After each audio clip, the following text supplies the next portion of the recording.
राजाले नै मलाई चिन्नु भएको रहेछ ए। क्या राजाले नै है त्यति पपुलर हाम्रो मैले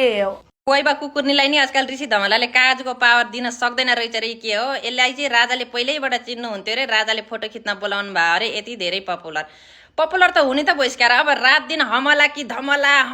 धमला गर्दै हिँड्छिस् अनि पपुलर हुन्नस् हाम्रो देशलाई न राजा चाहिए न त्यो केपी चोर चाहिए न प्रचण्डे चोर चाहिए हाम्रो देशलाई चाहिएको भनेको रवि लान्छाने र बालन शाह जस्तो युवा चाहिएको हो कि इमान्दारी युवा चाहिएको यो पत्रकारलाई पनि यिनीहरूले किनेर इन्टरभ्यू दिन्छन् र हो कि कस्तो खालको पत्रकार हो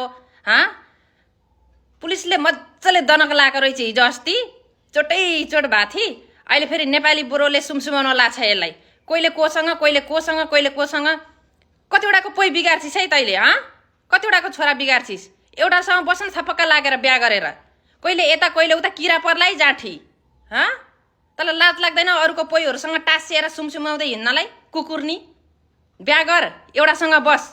दुनियाँको चाख्दै हिँड्या छि लाज नभएकी नकचरी